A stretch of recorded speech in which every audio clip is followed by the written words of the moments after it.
Hey everybody, this is Grace. In this video, I'm going to talk about the narcissistic type. It could be narcissistic, who has this need to be superior to you or to somebody you know, anybody around you. You see it. They need that to have that superiority. You know, they feel superior to everybody, and they work to prove it or attempt to prove it. The sun was too bright. It's a very beautiful day today. Very bright sun, of course. But anyway, this is the type that seems to feel like they have to show superiority over everybody. They are superior to everybody. Or maybe it's just you. Like I said, it could be just you.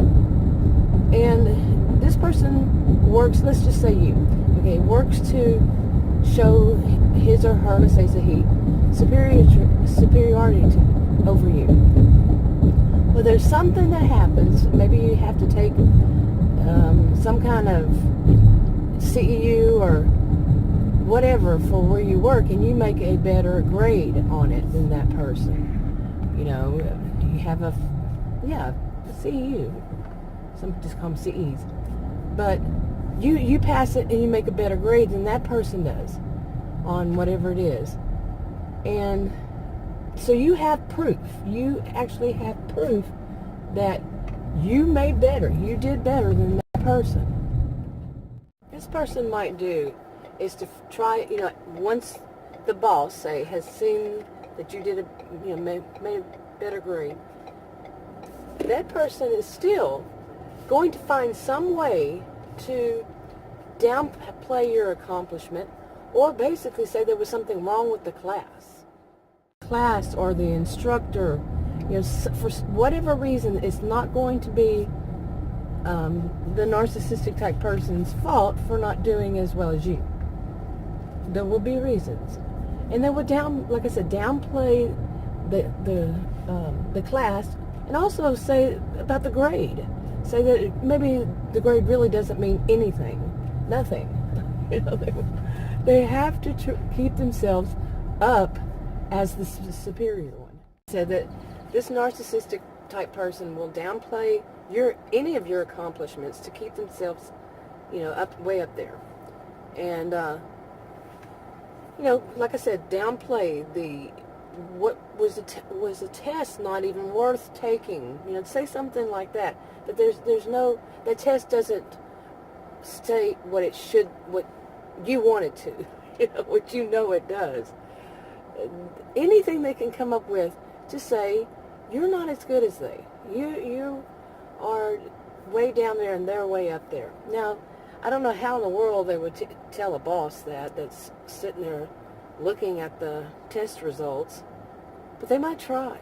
Okay, yes, because you know this type is often they're master manipulators.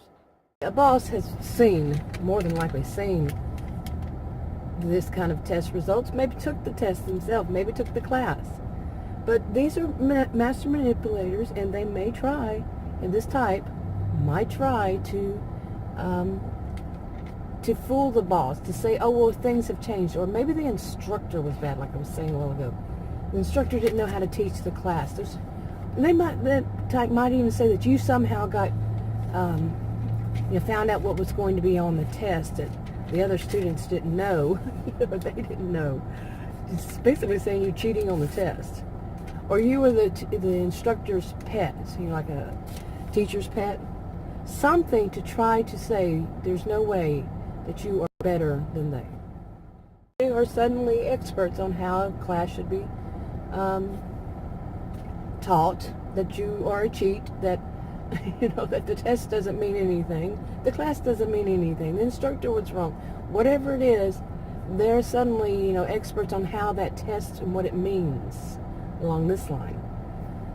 Yeah, it's quite pathetic to see, but that does happen. This is something that some people would call a narcissistic injury, that how dare you actually, there's actual evidence that you are superior. And for the boss to point it out, well, this person did better on the test. You never know how bosses might reward people. And everybody finds out that they're rewarding somebody who did the best in that class. I wouldn't do that if I were their boss, but some people might.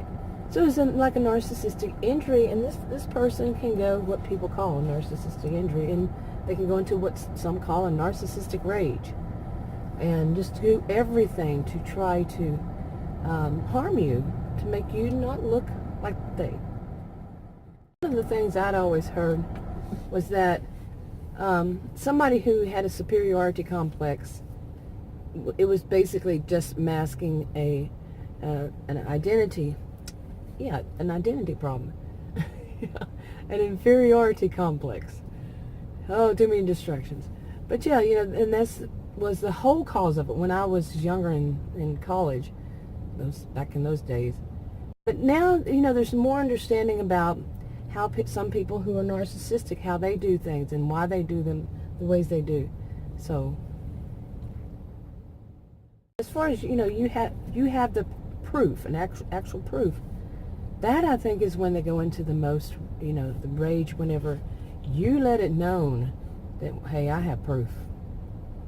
You're wrong. You're not superior. I have proof. I would never suggest to anybody to say that, because these people can be dangerous. So much of their identity might revolve around how they look superior to you. And they could, possibly even be physically harmful to you. Or of just awareness.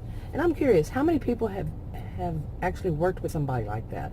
I know I have, okay. But how many of you have, and how did it go? How did it turn out? Leave a comment below, and I'm going to go ahead and wrap this one up. If you want to subscribe to this channel, click the circle. If you want to watch another video on this channel, click one of the rectangles. Like, subscribe, comment, and share on your own social media if you would. And I'll talk to you on another video. Bye.